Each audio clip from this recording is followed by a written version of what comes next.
아멘. 샬롬으로 인사하겠습니다. 샬롬, 샬롬. 오늘 말씀의 제목은 포도원, 하나님의 의로우심입니다. 부제로 말씀을 드리면 행복한 포도원이다. 우리 다 같이 해볼까요? 행복한 포도원. 우리 믿는 이들에게는 세상에서 얻을 수 없는 말씀의 보물이 있으니 바로 예수님께서 전해주신 비유의 말씀입니다. 예수님의 비유는 단순한 옛날 이야기가 아니라 오늘을 사는 우리 삶에 지혜도 주고 방향도 제시합니다. 비유는 단순한 이야기처럼 들리지만 그 속에는 인간의 삶과 신앙에 깊은 울림을 주는 진리가 담겨져 있습니다. 오늘 본문 너무나 유명합니다. 포도원 품꾼들의 비유. 제목으로 잘 알려진 말씀입니다. 우리가 아는 그 말씀 그대로인데 올해 제가 이 비유 말씀을 계속하고 있는데 어른이 돼서 우리가 다시 듣게 되는 이 비유의 말씀은 나에게 또 어떻게 느껴지는지 한번 말씀을 보도록 하겠습니다. 현대 사회가 추구하는 분배 정의의 문제가 아니라 하나님의 의로우심이라는 기독교 세계관과 충돌을 해요. 열심히 일하는 사람 더 줘야지. 현대사회가 추구하는 분배정의, 하나님의 의로우심. 이 충돌하고 있는 본문입니다. 두 가지 차원에서 비유를 바라봄으로써 하나님 나라에 관한 이해의 폭을 좀 저는 이 시간 넓혀보려고 합니다. 포도원 주인이 일꾼을 고용하기 위해 아주 이른 아침 장터로 나왔습니다. 노동자 하루 품삯이었던 한 데나리온. 우리 최저임금을 얘기하면 하루에 한 7만 원, 8만 원 정도 되겠네요. 우리나라. 하여튼 그 정도가 있어야 하루 사니까 이제 노동자 하루 품삯이었던 한 데나리온을 약속하고 일꾼들을 포도원으로 보냈죠. 아주 일찍 나가서 보냈습니다. 5시나 6시나 됐을까요? 그리고 또 이제 9시에도 또 주인이 나갔습니다. 장터에 나갔는데 성경에 보니까 빈둥거리고 있는 사람이 있다고 해요. 이들에게도 적당한 품삯을 약속하며 포도원으로 보냈습니다. 12시에와 오후 3시에도 보냅니다. 어느덧 오후 5시가 됐어요. 6시가 되면 일이 끝납니다. 1시간 남았는데 1시간 남았어요. 6시 일을 마치게 되니 1시간밖에 남지 않은 거예요. 그런데도 주인은 장터에 나갔고 또 빈둥거리는 사람을 보게 돼요. 왜 당신은 온종일 이렇게 하는 일 없이 빈둥거리고 있어? 묻습니다. 그들이 대답하였죠. 아무도 우리에게 일을 시켜주지 않아서 이러고 있습니다. 포도원 주인이 말을 합니다. 당신들도 포도원에 가서 일하시오. 당신들도 포도원에 가서 일을 하시오.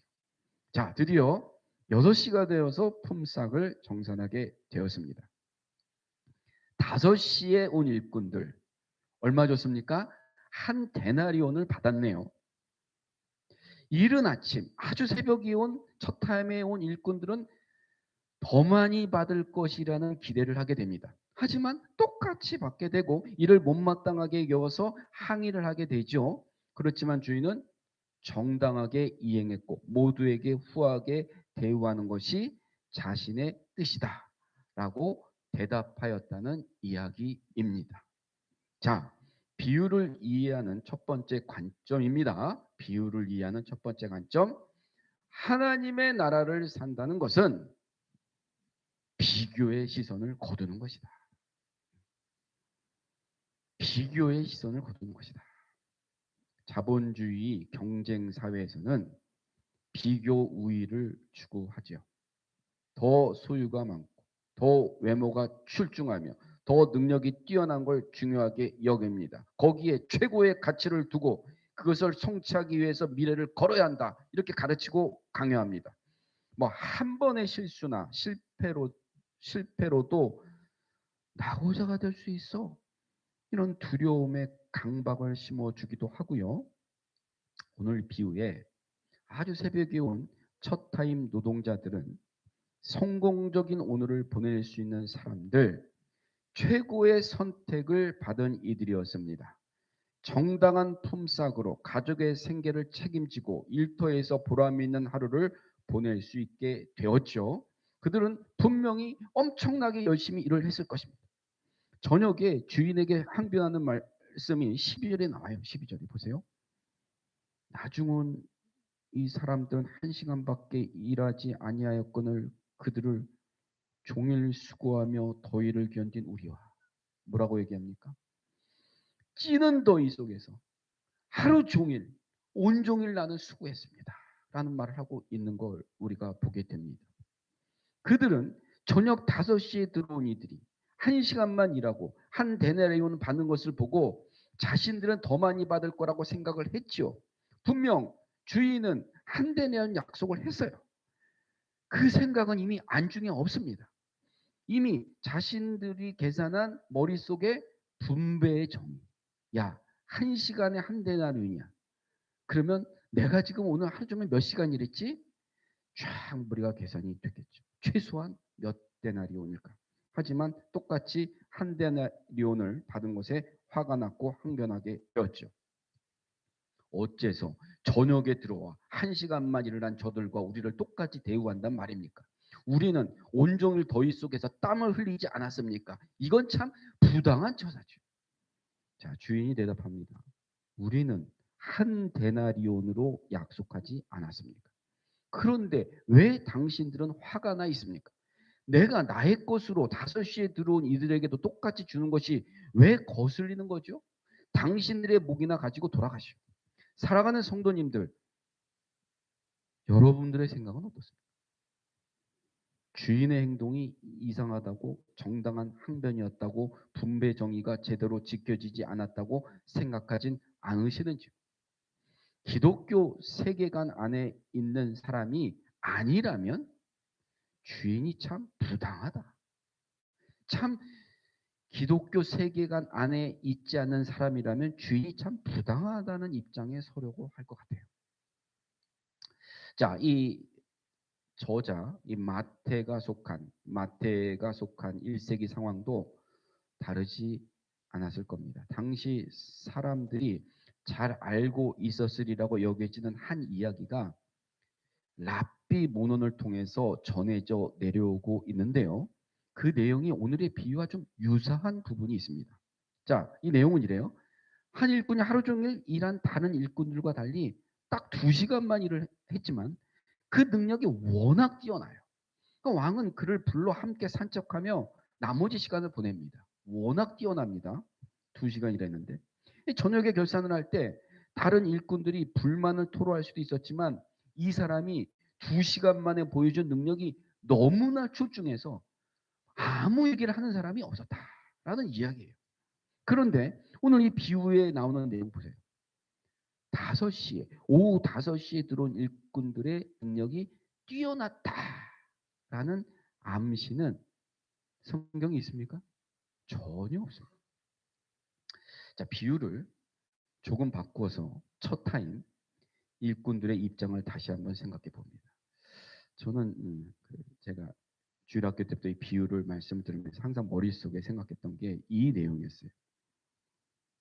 만약에 첫 타임에 온 사람들이 먼저 결산을 했다면, 돈을 받고 집에 가버렸다면, 그죠?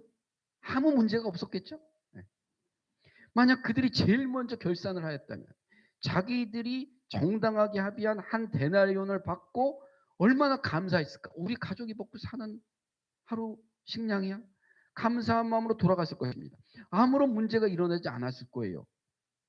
5시에 들어온 이들이 얼마를 받았는지 그들이 보지 못했다면 기분이 나쁠 이유도 불만을 품을 상황도 만들어지지 않았겠죠. 그들은 지금 5시에 들어온 저들과 자신들이 동일한 품삯을 받은 것에 화가 나 있어요. 비교한 거죠. 그런데 그럼 5시 포도원에 들어온 이들은 하루 종일 장터에서 놀다가 쉬다가 혹은 딴청을 피우다가 장터에 늦게 들어온 겁니까? 그렇지 않습니다. 자, 보세요. 저녁이 다 되어가는 때에도 이제 희망이 없을 것 같은 시간에도 여전히 장터에서 빈둥거리며 서성거릴 수밖에 없었던 이유는 아무도 자기들에게 일을 시켜주지 않았기 때문이에요. 다 뽑혀갖고 이 사람들만 남아있는 거예요. 오늘 일을 하지 못했기 때문에 내일 가족의 생계가 막막해진 딱한 상황에 처한 이들이었습니다. 노동시장에서 생각해 보세요. 마지막까지 뽑혀가지 않았다. 외면되는 사람들, 불러주는 이가 없는 이들은 나이가 많거나, 그렇죠? 약하거나 경쟁력이 떨어지는 이들이 아니었을까라는 생각을 하게 됩니다. 첫 타임의 일꾼들이 이렇게 얘기하잖아요. 1시간이란 저들과 하루 종일 수고한 우리를 똑같이 대우한단 말입니까? 이 항변한 내용의 이면에는 이거예요. 우리는요, 저들과는 달라요. 다르지 않습니다. 지금 저 사람들하고 우리를 어떻게 동일한 부류로 보는 겁니까? 라는 약간 그 무시의 감정이 좀 숨겨져 있지 않을까. 포도원 주인이 항변한 자들에게 답변하는 내용 13절부터 15절 말씀 봅니다. 13절 주인이 그 중 한 사람에게 대답하여 이르되 친구여 내가 내게 잘못한 것이 없노라. 내가 나와 한 데나리온의 약속을 하지 아니하였느냐. 내 것이나 가지고 가라. 나중은 이 사람에게 너와 같이 주는 것이 내 뜻이니라. 내 것을 가지고 내 뜻대로 할 것이 아니냐. 내가 선함으로 내가 나를 악하게 보느냐. 무슨 말씀입니까? 자신에게 주어진 은혜에 감사하는 것으로 충분하다는 것. 하나님은 누구에게나 후하게 주시는 자비로우신 분이라는 것. 세상이 추구하는 분배 정의의 관점에서 하나님의 의로우심을 평가할 수는 없다. 비교의 시선과 경쟁의 마음은 하나님 나라에서는 적합하지 않다는 겁니다.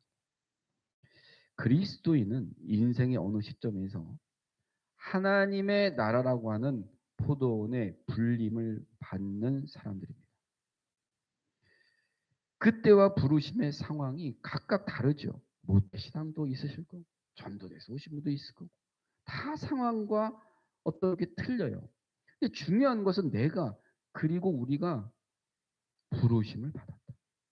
부르심을 받았다는 사실이 이 사회가요. 서열과 선착순, 경쟁과 각자 도생을 지향한다고 해서 하나님 나라를 사랑하는 우리 그리스도인들까지 정말 그러한 방식을 죽어라고 쫓아서는 안 된다. 저들이 하나님의 은혜를 받을 자격이 있어? 내가 저들과 같은 정도의 상급을 받을 수는 없지. 저 교회는 우리 교회랑 상대가 되지 않잖아. 감히 어디서 비교해? 등에 내가 생각에 빠져 있다면 책망받고 있는 일꾼들과 진짜 다를 게 하나도 없어요.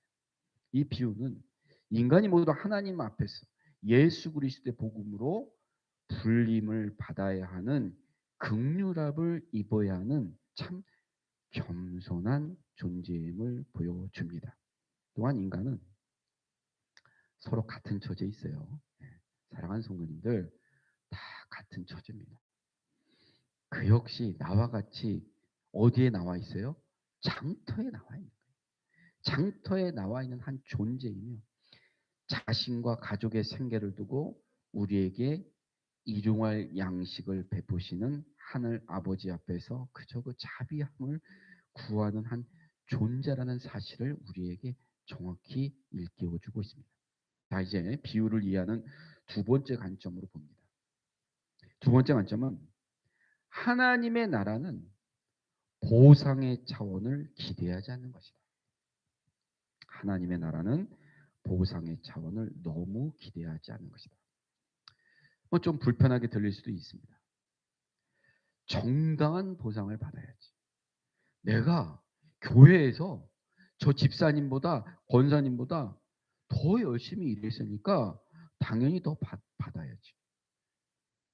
가만히 있으면 바보지.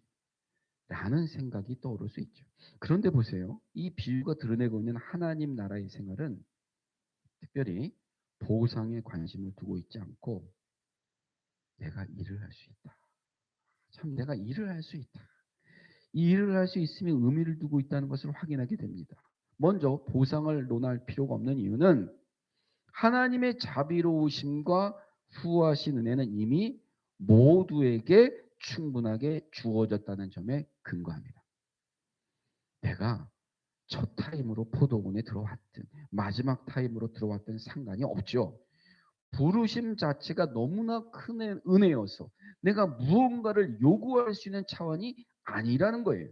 부르심이 없다면 그의 하루는 그냥 허무할 수밖에 없는 것이죠. 여기 9시에 빈둥거리던 이들은 이미 좀 늦은 시간이었음에도 불구하고 9시면은 늦은 시간입니다. 그죠? 자신들을 불러주는 포도원 주인에게 그저 감사했을 것입니다. 한 데나리온 주세요라고 요구할 처지도 아니었을 거예요. 근데 성경에 보니까 12시, 3시에 들어온 사람은 더 미안하지 않았겠습니까? 1시간을 남겨둔 5시에 들어온 이들은 하루 종일 불러주는 이가 없었는데 내일의 생계를 걱정하며 낙심과 절망으로 고개를 딱 떠올릴 수밖에 없었는데 차마 빈손으로 돌아갈 수 없어서 불안한 마음으로 그저 장태를 서성이고 서성일 수밖에 없었는데 그저 자신들을 받아주고 일터로 보내준 포도원 주인이 정말 얼마나 감사하고 이 상황에 감격을 했겠습니까?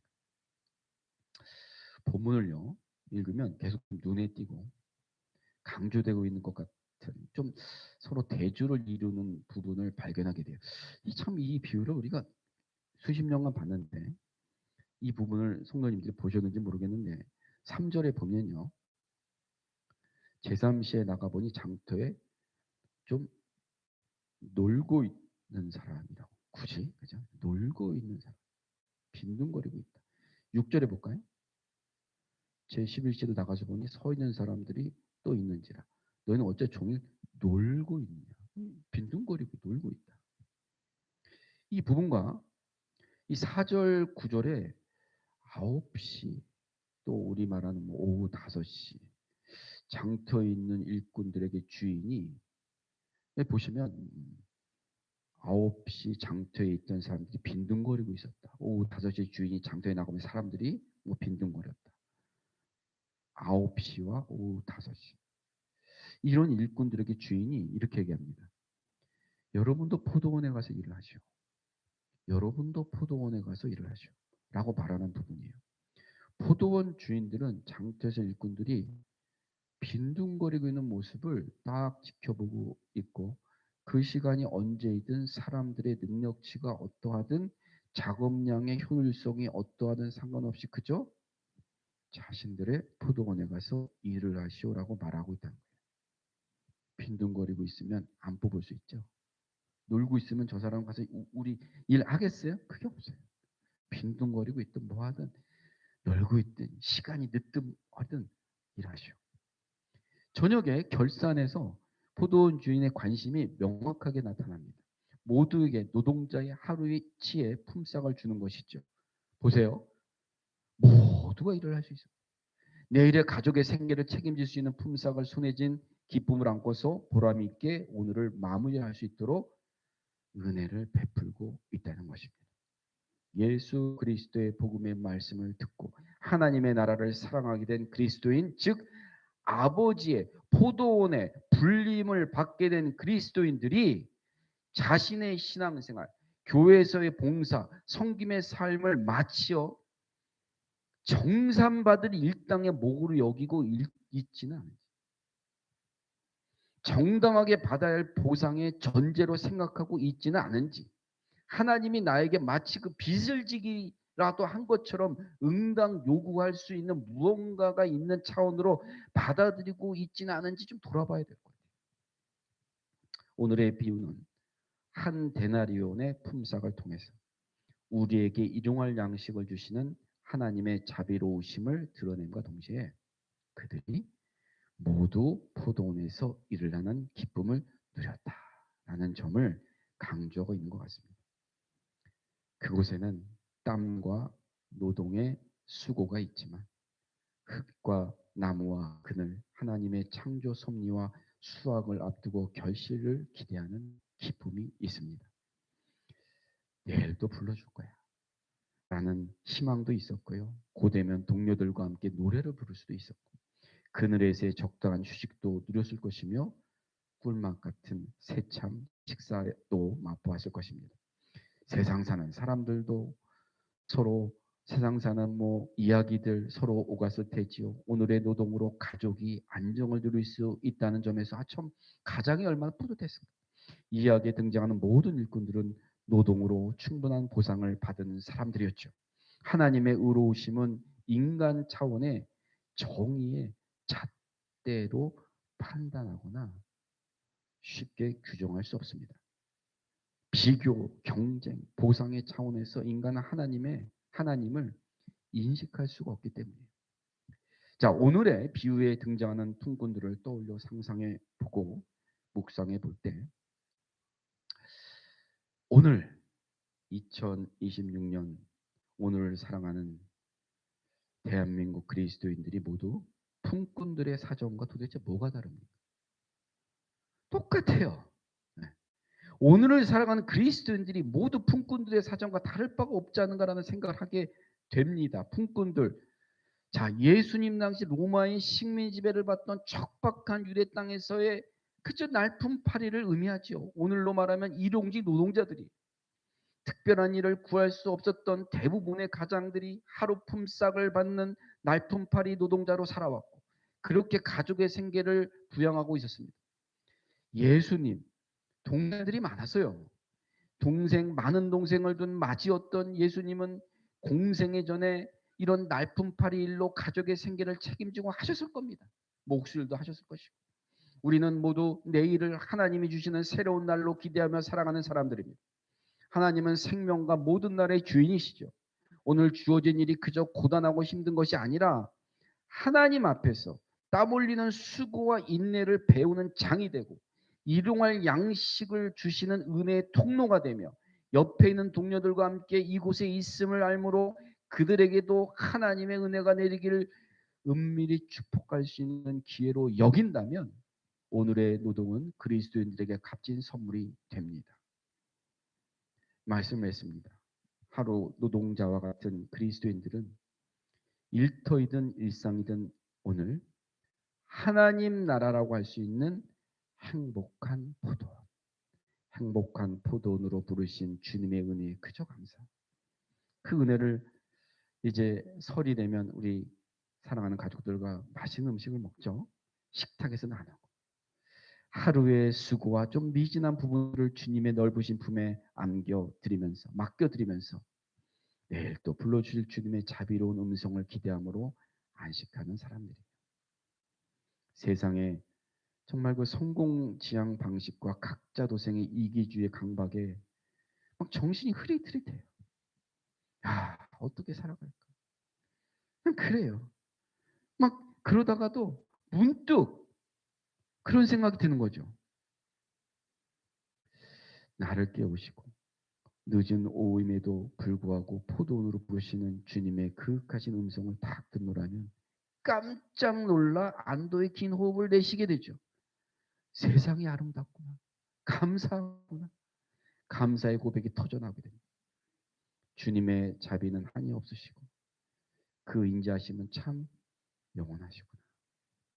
영혼을 따뜻하게 사로잡으시는 주님의 사랑을 경험하게 되는 것입니다. 아멘. 이어서 오후 예배 설교를 이어서 하도록 하겠습니다. 우리 말씀 봅니다. 오후 보시면 사도행전 16장 9절에서 10절.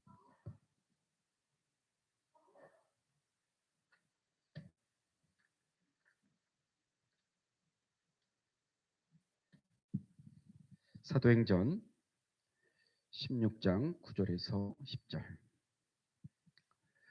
215면입니다. 우리 찾으셨으면 다 같이 한 목소리로 합독을 하시겠습니다. 시작.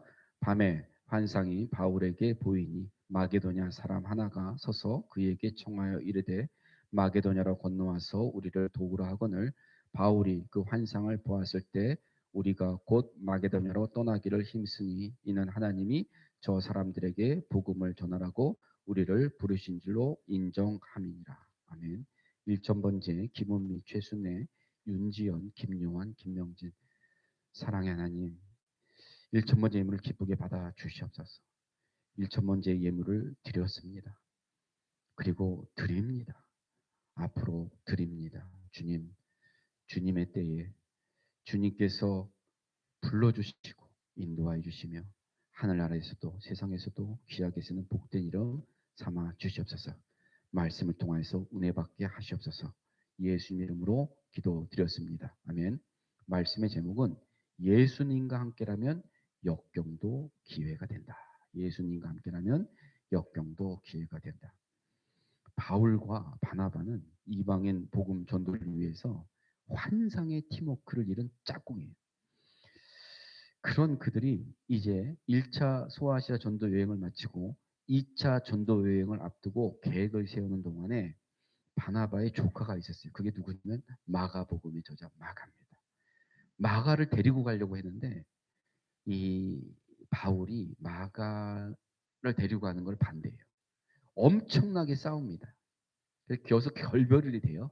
그래서 그 팀워크가 둘이 완전히 갈라집니다. 그래서 바나바는 마가를 데리고 1차 선교 여행이 시작점이었던 자기의 고향 구브로로 떠나갑니다. 그리고 바나바는 성경에서 사라지죠. 물론 이제 바나바의 성경에 외경에 있는데 그게 정경에 들어오지 않으면서 우리는 바울의 선교 여행만 보게 됩니다. 바나바도 굉장히 선교를 많이 했을 것입니다.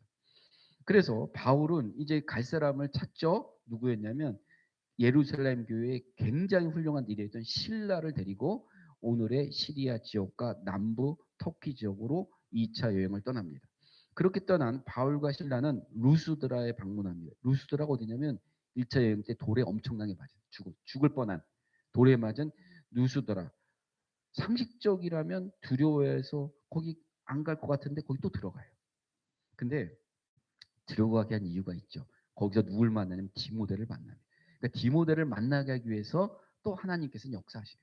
디모데를 만나서 거기서 할례를 행합니다. 이게 사도행전 16장에 쭉 이어지는 말씀이에요. 함께 사역합니다. 이제 신라, 바울 그리고 디모데가 합류한 이제 2차 선교 여행팀 바울이 터키 남부 지역을 여행합니다. 이렇게 해서 터키가 아시아와 유럽의 이제 같은 지역이니까 이렇게 해서 아시아 쪽을 넘어가려고 했던 거예요. 그리고 이제 1차 여행 때 세웠던 교회들을 다 방문하면서 예루살렘 회의의 내용을 다 전달하고 교인들을 격려합니다. 이렇게 목적을 이룬 바울 일행은 멈추지 않고 계속 전도하기를 또 원해요. 그래서 계속 그들은 회의를 하면서 서쪽으로 다 넘어가려고 했어요. 근데 웬일입니까? 사도행전 10장 6절을 보니까 성령이 아시아에서 말씀을 전하지 못하게 했다. 6절 말씀 보겠습니다. 성령이 아시아에서 말씀을 전하지 못하게 하시거늘 그들이 부르기아와 갈라디아 땅으로 다녀가. 이렇게 가려고 했어요. 계속 이어서 성령께서 그곳에 하나님의 말씀을 전하지 못하게 하십니다. 무슨 이유에서인지 어떻게 그 계시가 전해지는지 몰라요. 분명한 것은 외부의 압력이 아니라 하나님의 뜻에 따라 포기했다는 것입니다. 그래서 바울은 다시 회의 끝에 터키 북서쪽으로 올라가 동쪽으로 꺾어져 돌아가기로 했어요. 그런데 웬일입니까? 7절 보세요. 무시아 앞에 이르러 비두니아로 가고자 했을 때 예수의 영이 허락하지 않아요. 이렇게 가려고 계속하는데 계속 막습니다. 말씀 보니까. 북서쪽까지 잘 갔는데 동쪽으로 넘어가려는 계획을 성령이 또 막습니다. 그래서 바울은 일행은 지금보다 더 서쪽으로 가서 오늘날 터키 북서쪽 끝에 있는 드로아라는 항구 도시로 갑니다. 바울은 드로아에서 열심히 전도해서 크고 작은 전도의 열매가 맺혀요. 그러나 바울이 기쁘지 않은 거예요. 왜? 계속. 왜 성령께서 내 앞길을 막을까 불안한 거예요. 그러던 어느 날 바울이 숙소에서 잠을 자는데 신기한 일을 만납니다. 오늘 말씀 보니까 16장의 9절 말씀 밤의 환상이 바울에게 보이니 마게도냐 사람 하나가 서서 마게도냐면 그리스 사람이에요. 히랍 사람. 예, 유럽 사람인 거예요. 유럽 사람. 그래서 그에게 청하여 이르되 마게도냐로 건너서 우리를 도우라. 무슨 말이야? 마게도냐로?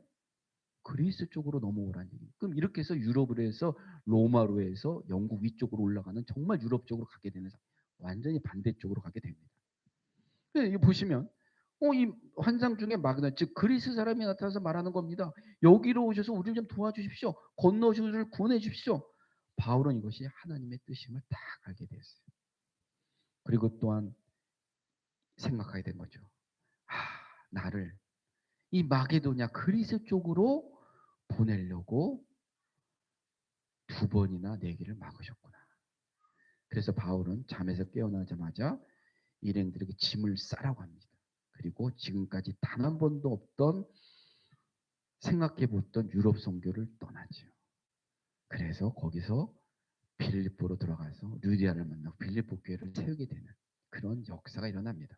우리는 흔히 내가 세운 계획대로 일이 잘 진행되어야 성공, 하나님이 내 길을 들어주셨어 라고 생각합니다.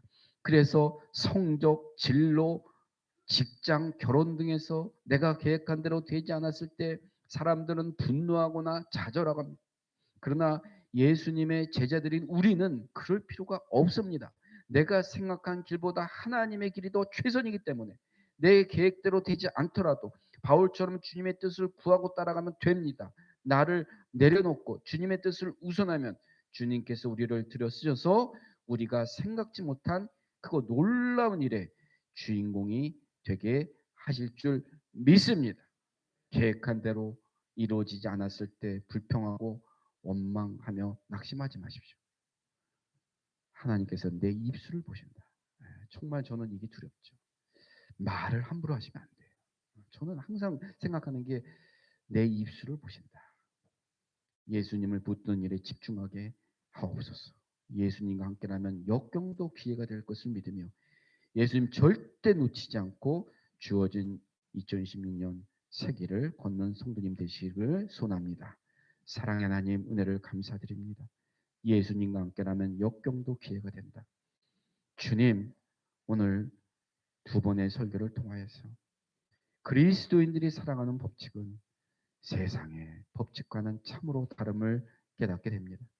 조금은 늦은 것 같고 조금은 어려운 것 같고 조금은 답답한 것 같지만 주님, 오늘 말씀처럼 우리는 행복한 포도원에 불러준 일꾼이요 하나님의 자녀요 하나님이 지키시는 자요 주께서 인도하시는 여호와 나의 목자라고 삼는 주님의 양들입니다.